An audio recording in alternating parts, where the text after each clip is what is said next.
And now, from beyond our dimension, this is the JeffMara podcast.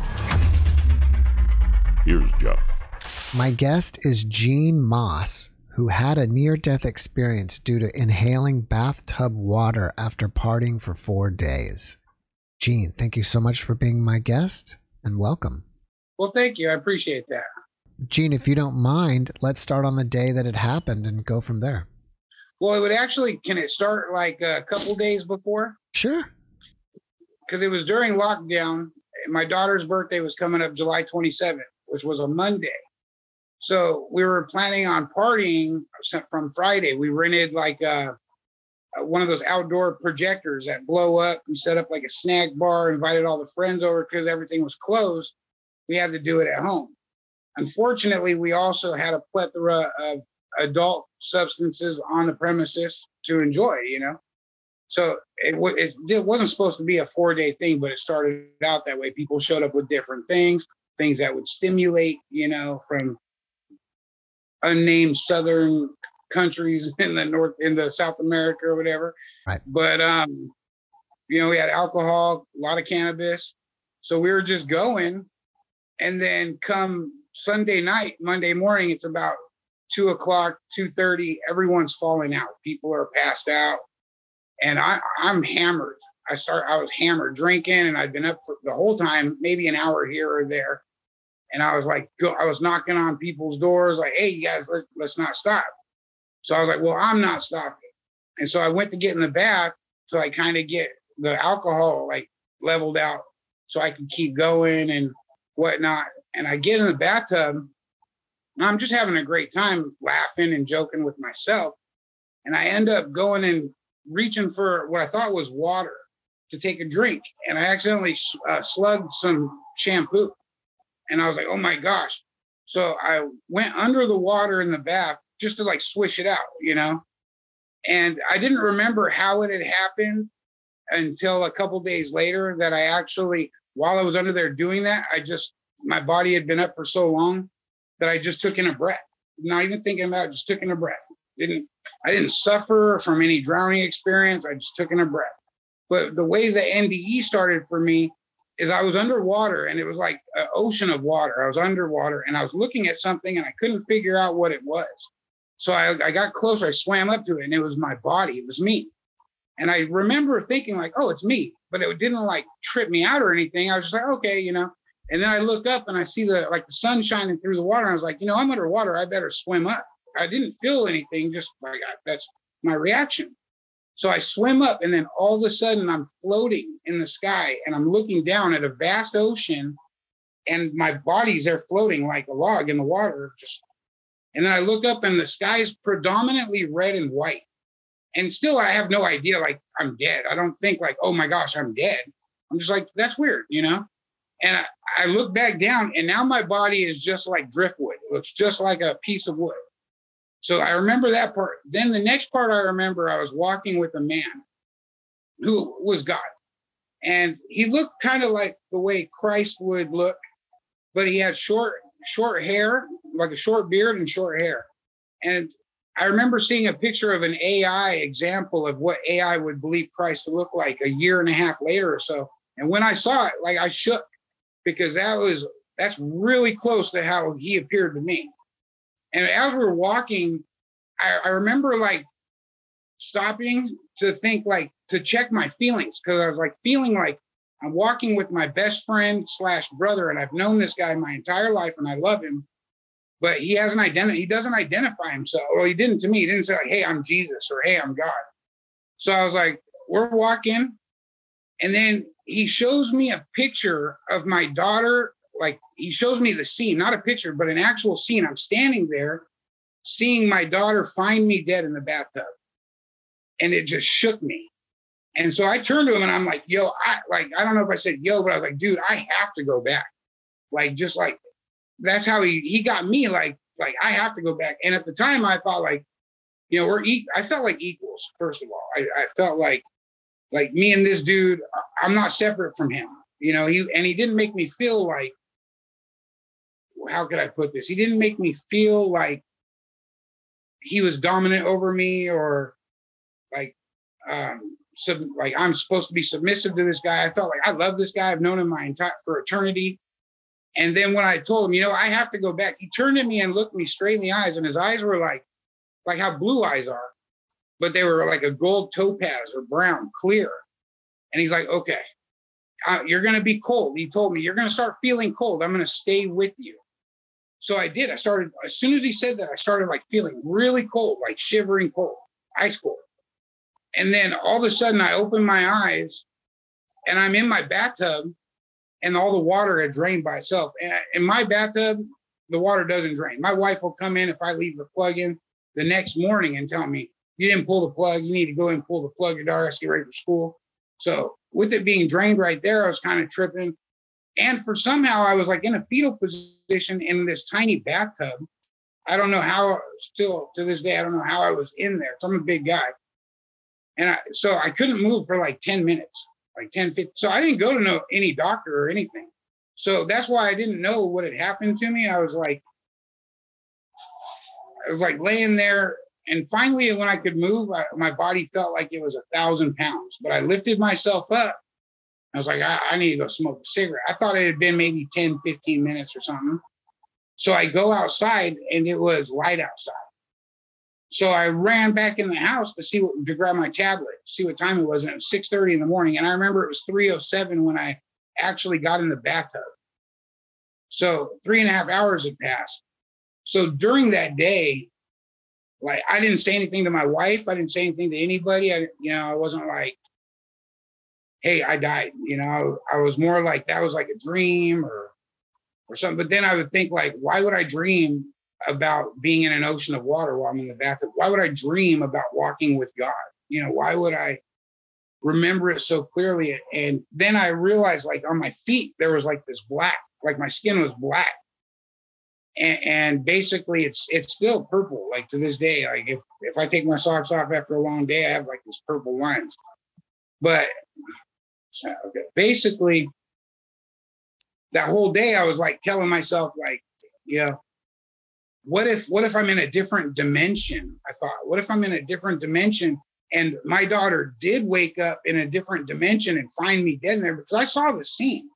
I saw it like clear as day, like her go in the bathroom, find her dad underwater, drown. And that was on her birthday. And it still breaks my heart to this day. In fact, today while I was thinking about this, the picture went through my mind at work and I started like tearing up. Like, so, I mean, that's basically how it went down for me. And that's all I remember, Were you a religious person before this, or did you I was raised LDS, okay. But I was secretly addicted to Norcos for like 15 years after I had a knee surgery. And in 2019, I couldn't do it anymore. So with my religion, believing at the time that suicide is a sin, I feel completely different about how everything works now. But I couldn't kill myself, but I wanted to die. So I remember telling God, like, take it over. I don't want this. I don't want to live anymore. If you're not going to take me, then it's yours.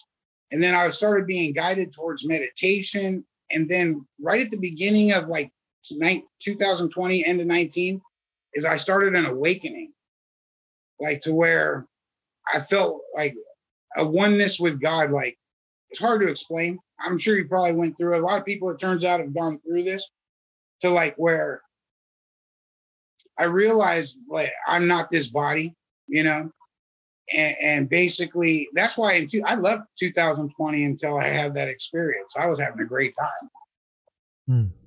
But yeah, with the religion. So yeah.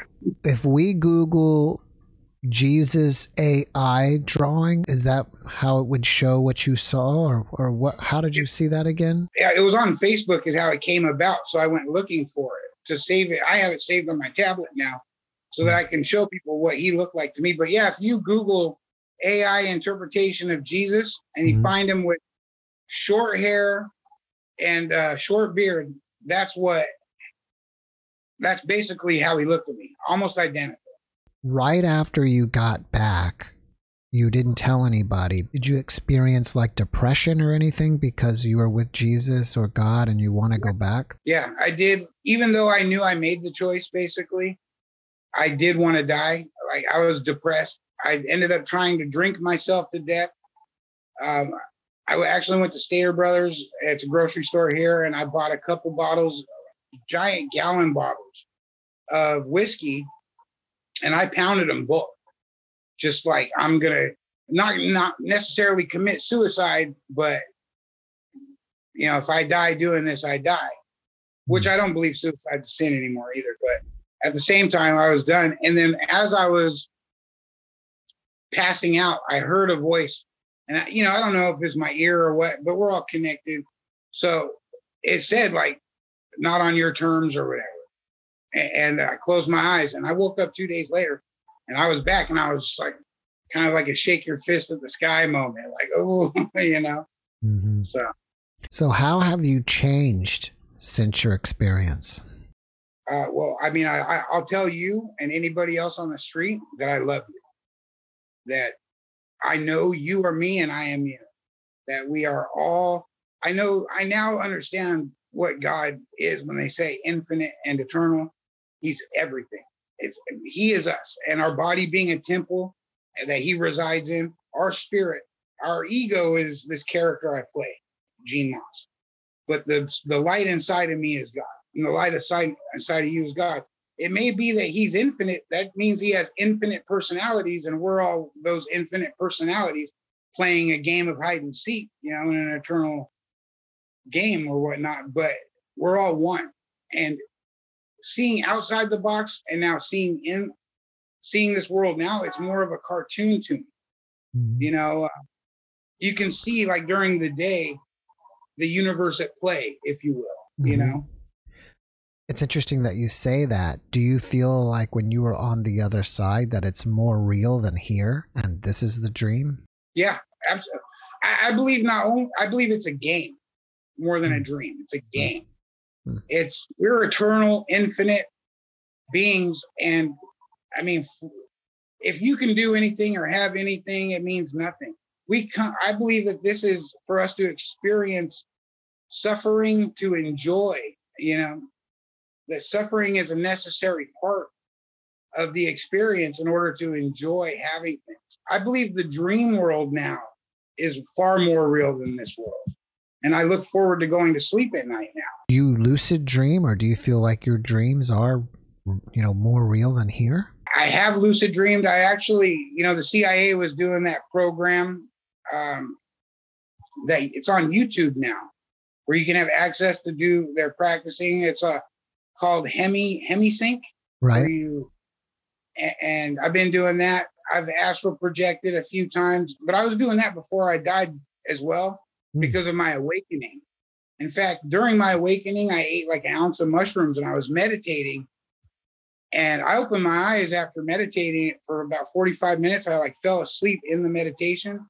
I opened my eyes and I believed I was Shiba for about 6 hours. You couldn't tell me otherwise. I was like, and I think that was like one of those tapping into the God consciousness, if you will, within us, Do you think that your awakening was trying to shake you up at the time to stop partying and it just didn't work? And then this next one finally did it? Well, I think the partying didn't become a problem until lockdown. I had a problem beforehand with the Norcos. I was a functional drug addict. And then with the getting off of the Norcos, which that as well I did by myself, which was hard. It's an opiate. And that's why it felt impossible to get off them, because you get sick within like 3 hours. It's like heroin. Wow. So finally, somebody told me about this stuff called kratom. So I started taking that you can buy at smoke shops. And then I'd take like half a Norco. Then I'd take like 10 kratoms. And then, so I weaned down the amount of Norcos I would take a day over like a 6-week period, to where finally I was only on the kratom for about 6 months. And then I stopped all that. And then I felt free, honestly. And that's why during lockdown, I was like, yeah, we can get messed up. We can do this. We can do that. I beat that addiction there. You know what I mean? Basically, it was like, I beat the hardest addiction there is. And it's this blanket, it like hides the fact. Like somehow you convince yourself that you can, you know what I mean? What's the word? You can handle it if, So I was wrong though. Do you recall any other interaction or conversation between you and Jesus? I mean, as far as my NDE, and then that would be honestly, as far as like a face-to-face, no. I remember after it happened, I had a dream where I was laying in my bed with my dog. It was like 3 a.m. and I couldn't sleep. And all of a sudden I was having this dream where I was laying in the same position, but on some mountains. And there were UFOs flying over. And these 2 blonde girls came out and they invited me onto the ship. And I go into the ship and there's like all these giant like storage unit rooms, if you will. And I ended up, one of the rooms I was in turned into like this little Japanese garden. And I was a kid and I was playing with a bunch of other kids. And then one of the kids ran off crying and I felt bad, like I did something to him. So I went and chased after him. And I was like, hey, are you okay? I'm sorry. And he looked up to me and he was a little, in the image, he was a little Oriental kid with glasses. And he looked up at me and it smiled. And I said, oh my God, you're God. And then I woke up. And it took me a minute to realize I had even slept. Like I thought, like, man, I really need to go to sleep. So I had that experience. Do you think that either the NDE world or the world that you and I are currently in now is a simulation? I think that this world is the simulation. And we kind of know that already. What's going on right on the other side of our eyeballs is not what's happening. You know what I mean? We see a wall, we see a floor, we hear a song, but it's all just energy, frequency, and vibration. So I think we created this world out of that in order to play in it. It's like like Disney, you know what I mean? Like we built Disneyland. Right. Yeah. I had another guest of mine. I asked her, why do we keep coming back over and over? And the channel said, because we get off on it. Yeah. It's like, you know, the pain's not a bad thing. You know, now that I've had this NDE, like I've lost people, like my buddy, that's like a brother to me. And the feeling is a lot different because you know they're fine. You know that they're fine. And then like even right now, like there's times where I'll think like, next time I come back, I'm going to be a Japanese kid because I really want to grow up in Japan. But I also wonder, like, can I be a Japanese kid and can I come back in 1972 or 1965? Right. And that's kind of like why I think like, you know, the Mandela effect is like, it's constantly changing back there too. You know what I mean? Like people are, I think time and space in this game, I think like we can boot in at any time. You know what I mean?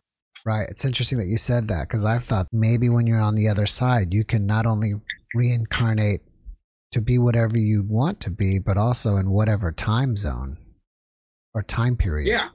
Yeah. Whatever planet, you know. See, that's the whole thing. I've been looking at this flat earth thing and, you know, all this other stuff. And to me, it's like, why does it matter? You know, what's it matter? Right. For my simulation, it could be that I never pop out of here, but that'd be my decision to create that, you know, to experience that. So, I mean, with the NDE, I find myself trying to control my day more, even though it's doing it the wrong way. I don't know how to do it correctly, but I can see things happening. Like I'll have a thought and then 2 hours later it happens. Like on my daughter's birthday, for example, 2 days ago, Wednesday. I don't know. Have you ever seen the show Rick and Morty, the cartoon? I have. I used to watch it a little bit with my kids, but I never really watched it that much. I was more of a regular show guy. You seen that? Oh, regular show's good too. Yeah. But with the Rick and Morty, like I watch it and I'll poke holes in it a lot, like just for myself, you know, even though none of it matters. But on the show, I was at my mother-in-law's for my daughter's birthday because we don't have Rick and Morty here. We don't have Hulu. So I'm watching this episode and he's trying to convince his best friend that's in a coma to wake up before his brain has ultimate failure and he dies. And while he's inside the friend's head telling him, like, you need to wake up, he's like, well, you know, I died when my wife shot me, and I'm just waiting for it to take place, or take basically. He was dead, he's in his coma, and he's ready to die. And Rick says, you have a kid out there. And to me, I was like, it's my daughter's birthday. 2 years ago today, I died. I'm watching this episode of Rick and Morty out of randomness at my mother-in-law's, and it just talked about how he wants to go, but he has a kid. And as soon as he found out he had the kid, he's like, I've decided to live. And I was like, dude, that's the you know, like those little things, like the universe is like, bam, you know. Yeah. One of my guests has said that the universe is always talking to us. So I think that's a pretty good example. Yeah. Well, I think, like, really, like how they say the Trinity, the universe is us. You know what I mean? Like, because we're all one. The law of one, like they say, which is another thing, the 12 laws that I found out about, because one of the things I did feel in the NDE is that I'm the most special being in the universe, but so are you. But that doesn't mean that I shouldn't try any harder, you know? So I should still try to be my best, even though I'm already You're back. You're back? Yeah. All right. So I was going to ask you this. Let's say you and I were playing a game of checkers or something. Doesn't really matter the game. But if I won, would you still be happy because you know that you're also me, and so you still win too? You know what? I would, because of the consciousness, but it may take a second because I'm still stuck in this animal body. Right. This animal body is something that I think is, the animal body is a monster. You know what I mean? There's people that are monsters. They behave like monsters, but that's still God inside of them. Right. You know what I mean? I think one of the things that we need, like we do, is to overcome. We have it set that way to where we have to overcome, you know, and continue to, if there's any meaning to it, I would think that God, being infinite, realizes that he's the lightest light, but he's also the darkest night. So maybe trying to get his balance more towards the light, we're working hard coming here and fighting our own darkness to bring more light back into the circle. You know what I mean? Mm-hmm. Try to tip the scales in the favor of goodness, you know? Mm-hmm. Have you ever... If there's a meaning. Have you ever wondered that if you have consciousness, I have consciousness, everybody here has consciousness, but we're all God, how is it that we all have a separate consciousness but still be God at the same time? Well, number one, I believe the subconscious isn't separate. That we're all connected, and a part of us knows it. Is it cutting out? No, you're fine. Okay. I believe we put the ego in place to play the game, and pretend, if you will, that we're individuals. That's one of our blessings here, is the illusion of individuality. Is that it's so that we can play the game and we can enjoy, fall in love, and all that's pretend. Fall in love, create individual beings. You know, one of the things about the Mormon religion that I like is that they would talk about families like before they came here. Mm-hmm. That church like teaches about, you know, you were a spirit before you came here. You got together and you said, okay, we're gonna be a family down there. You know, this is what we'll do. And I believe that part. I believe, like, you know, we sit down, we map it all out. Every moment of suffering, every moment of joy, we knew was going to take place. Mm-hmm. You know what I mean? And we agreed to it. We signed up. We might have even drawn it all up ourselves. That's interesting. I didn't realize that was taught within the LDS church. Yeah. Yeah. It's one of, you know, for the most part, when I was shown in the vision while I was going through my awakening, is that all religions lead to the path of a personal relationship with God, which is what we need to have, is an individual relationship. The way he kind of showed it to me in the vision I had was, I love my daughter and my wife loves my daughter. but our relationship is not the same. Yeah, which is okay. We both love her, and I shouldn't try to make my wife love my daughter the way I do. Just like she shouldn't try. So basically, all religions are good to the path of the personal relationship, but the ultimate goal is the personal relationship. What is the direction of your life now? I mean, what are your goals? What are you doing with your life now that you've had the NDE? That's different from what you were previously. I mean, like I sold. I used to have like. See, you and I are pretty close, same age. You remember GoBots? GoBots? Like GoBots? Transformers. Yeah, the toys. Yeah, they were like little die-cast Transformer things. Yeah. And I used to collect those, right? I collected in the package. I buy them on eBay for hundreds of dollars. I would stack. I had materialistic needs and wants. I don't have that anymore. You know, I sold almost all of my material possessions for myself.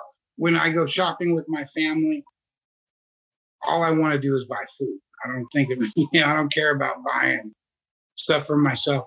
But I do need to support my daughter. If it was me alone, I would honestly go out in the woods, build a tiny house, get a garden going, build it all myself, and just either live alone or start a revelation here, like a revolution, if you will. Not a revolution, because I wouldn't want violence, but I would honestly like to get everyone together and see what I've seen and opt out of playing the slavery game that the government has set up for us. I mean, all that I see as a joke now, too.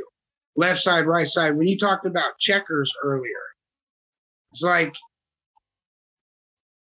with checkers, right? Donald Trump on one side, let's say Joe Biden on another side, playing checkers. Who would I want to win? They're both, it's the board. They're both playing on the same board. It's all a game. We only have two sides, so that we have to pick a side. I don't want to get political, but right. I mean, I see the setup as like, you think you have a decision, you think you have a choice, but it's all there to just keep us enslaved until we work our whole lives, play their game, die, in comes the new group. And I don't think that the planet that we should want it this way. I don't think that we designed it this way. And honestly, I would like to see it to where everybody loves each other. Everybody is taking care of each other. And that's how I try to live now. If I see somebody, I'm at McDonald's, the guy pulls out his card and it's denied. I don't care if I'm not a rich guy by any stretch. But if that happens, pay for his meal. You know what I mean? Throw it out there. You see a homeless guy, who cares if he's going to go buy alcohol with it? Right. It's not my decision to decide how he lives his life. He's hurting. Let me give him $5. I don't care what he does with it after that. It's none of my business. You know what I mean? Right. We could just live with each other. That's one of the things I think where Christ was way too ahead of his time back then. And they try to pervert it. He said, love all and judge no one. That's what he was trying to teach. You know what I mean? Basically is what I believe. It's like, if you want to identify as this, whatever. That's none of my business. My job to love you. Right. So that's basically where I'm living now. And then just paying bills, Yeah. I'm assuming that, you had big changes in your life and your friends and family obviously saw it. How have they reacted to the new you? Well, most of them don't talk to me anymore. I don't know why. I've always been the black sheep of my immediate family. But like my wife, after being married for 20 years, for her, she's just now starting to believe that it's real. It took a long time and a lot of trauma that I caused her being the different person that I was. It took her a long time to trust that, that I wasn't this cruel, overbearing, controlling guy anymore. So for her, that's good. My daughter and I have a better relationship. Now, when my daughter wants to go do something and I don't want to do it, I remind myself, I'm not here for me anymore. I came back because of that decision. And so I go do whatever she wants. You know what I mean? Within reason. I'm not going to take her to get a tattoo at 16, but Do you fear death at all? No, except for leaving my daughter behind. That's the only thing. All right. That's the only thing I'm concerned about. No, that makes total sense. Has the memory of this experience faded over time, or is it still as real today as it was the day it happened? Maybe probably more so, because I see the real changes in me. Mm-hmm. So with the real changes in me, staying this person is how I know that it was real, you know. Do you think about the experience every day? Every day. Is it something like every day, one way or another? Is it something like you can't escape? Well, no, it's just like I'll remind myself, like, that's why I'm here. You know, I came back for this reason. Or I'll remind myself on a rough day, I'm lucky to even have this day. You know, kind of that kind of situation. For the most part, I found that you can't control the world around you, but you can control how you react and feel about it. And then it stays pretty great, you know. Obviously, I want to win this $1 billion tomorrow and change the world, but right. If you mark my words on this. I'm sorry, say that again. I lost you. I was going to say, mark my words on this podcast. If I win that $1 billion, you're going to see something start up called No Family Left Behind. I got some great ideas for how to turn this world around. That's great. A lot of people that watch this podcast are grieving because either their children or their loved ones or their family or their parents have died. What kind of advice would you give them? Be happy for that grieving, because that means you really love them. You know, be happy for that hurt, because if you didn't hurt like that, then you never really cared about it. And you're going to see them again, no doubt. For the most part, when it first happened to me, I felt kind of like, it's like the way I would have termed it back when it happened to me is, I said it to my wife, I was like, grieving something for us here, you know, as being left here. It's like our own little selfish claim to our relationship with them. But it's not selfish at all. It's a beautiful thing. The grieving is part of the reason we're here. The suffering is part of the reason we're here. The pain, without the black fish, there can't be the white fish, you know, if you will. Do you ever think about all the really horrible things that happen on this planet and the horrible things that people do to each other? And do you think that is also still just part of the game? I think what it is like, let's say me, myself, I can't say you for sure, but we all have demons within us. You know, we're all fighting the good fight within ourselves. What it hurts me about it is, I think what this is on a grander scale is God fighting the good fight within himself, if you will. And that's where all the little pieces. And I think if we all saw what I saw and what these other people have seen, I don't think that the world would be that way.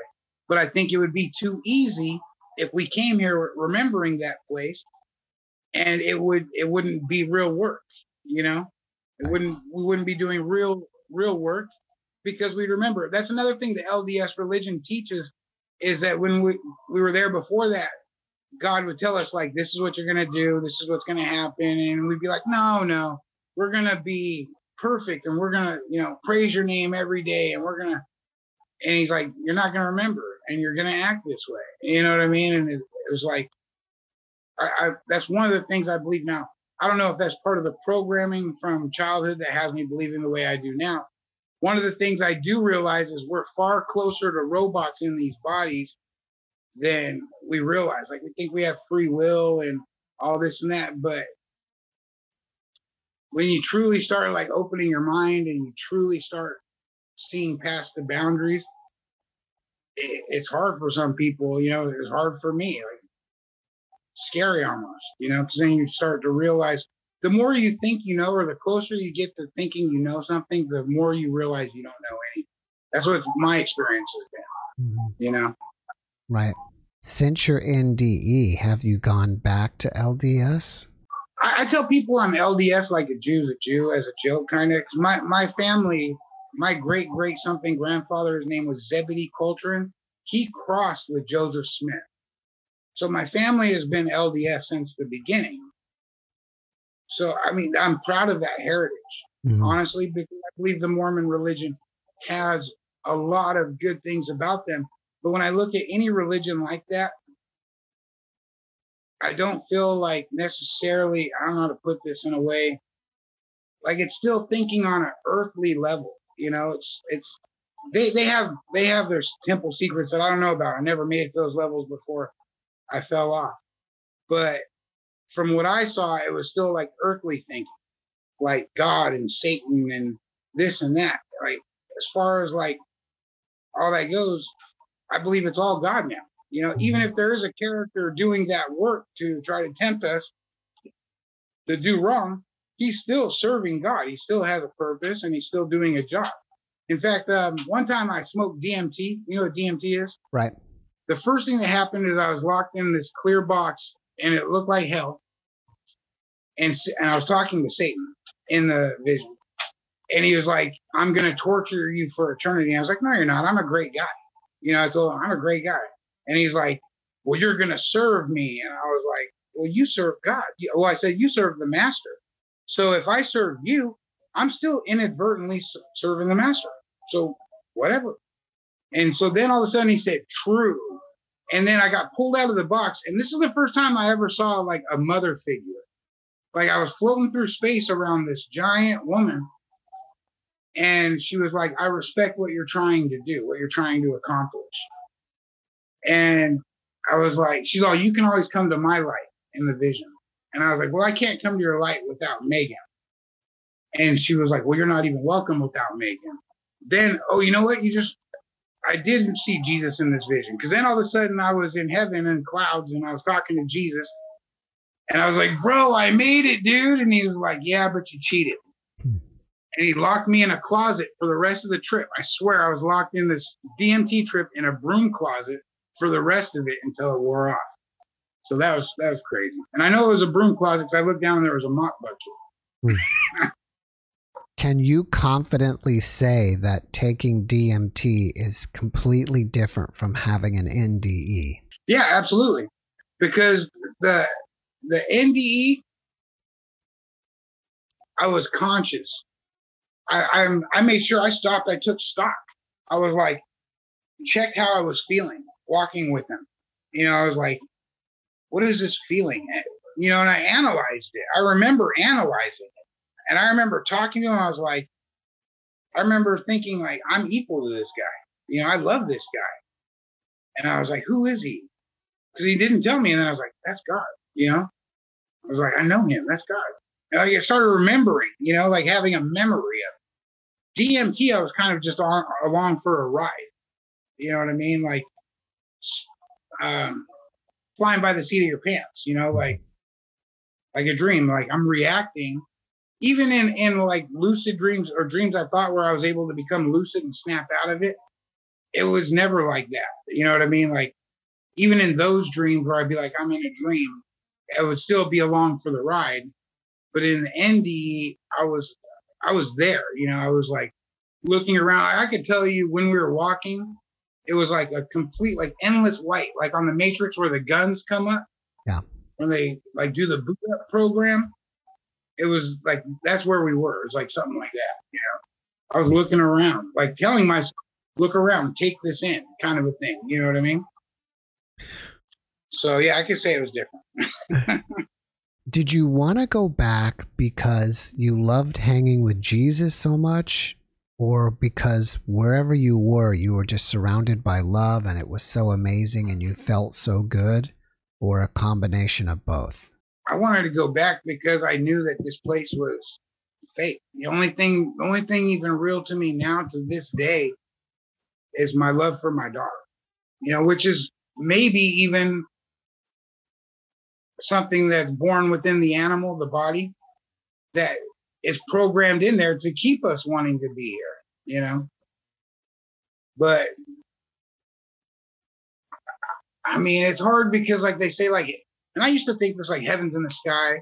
or heaven's in a different place. Now I realize, like, if I could reach out and grab I'm gonna look at myself so I can grab the air, you know, and flip it around. Like, that's where it is. You know what I'm saying? Like, like different stacks. Like it's right here, right on the other side, you know, just right outside of my vision, kind of a thing. It's like it's right here, but in another dimension. Yeah. Yeah. And we're walking in that too, you know, like we're already there, but we're here. And honestly, there's sometimes where I have thoughts where I'll think about, like, my mom, my mother-in-law has this friend, her son was killed in that shooting in Vegas, where the guy was shooting down at the concert. So my mother-in-law's friend's son died, and she loves dragonflies.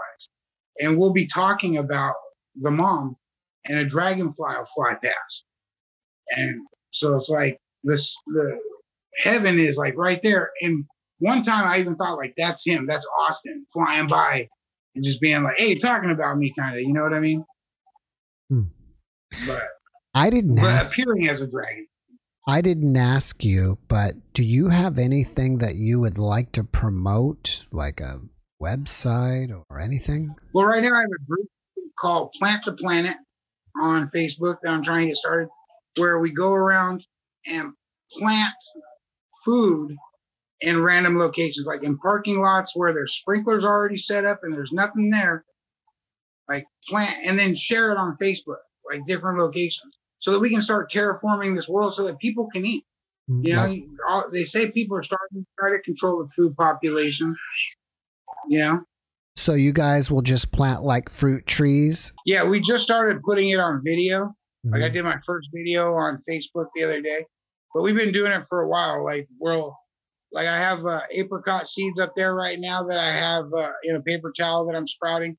I'm going to go plant apricot trees in this abandoned building's parking lot, where I rode my bike by it and sprinklers still turn on. I'm like, there's homeless people in camp right around the corner that are starving. They could walk over here, grab an apricot, you know, or they could, like, I don't understand why they do it. I'm assuming it's to control people, or maybe they don't want animals eating the waste. But there's that. And also, I mean, as far as to profit on anything right now, no, because I really don't care about money. I think money is more of a problem than anything else. And for some reason, if I just believe that it's going to be okay, it always works out. Yeah. That's one of the things that I've discovered. If I just leave it in, you know, his hands, if you will, and just trust that it's going to work out. I mean, when I look back on my life, it never didn't work out. You know, I'm still here. I have a roof over my head. I have food, you know. It never worked out. All those times worrying about things, stressing on things, and 44 years later, it's still working out. Why'd I even waste all that time, you know? Yeah. After watching this podcast, people may want to reach out to you and ask you questions or chit chat with you. Are you okay with that? And if so, how can they reach you? Well, my Facebook is Gene Moss. Search me. I'm open.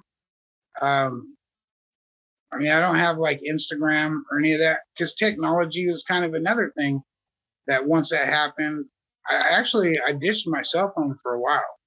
I just got this phone 3 months ago, but I would love to talk to like-minded people. And I love watching videos of like tiny houses and different like communities of people that, so, I mean, if there's people that see this and are interested in hanging out with me, that are, you know, going through this awakening, going through this oneness and this love situation, I would love them to reach out to me, because I want to be a part of that.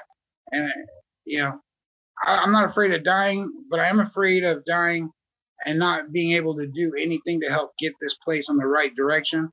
I don't understand how people in power know they're going to die someday and aren't using that power for the good of people. All right, Gene. Well, before we finish up, can you leave us with one last positive message? Nothing happens to us. It all happens for us. That's it. It's a good message. Gene, thank you so much for being my guest today. I really appreciate you, and I wish you the best. I appreciate you, brother, and I love you, man. Thank you, man. I love you too. All right, you have a great day. Thanks for watching the JeffMara podcast. I really appreciate you. Another way to show support is through YouTube memberships. And if you do, there are loyalty badges and other perks depending on your level of membership. All you need to do is click the join button underneath the video to find out more. Thank you for your support.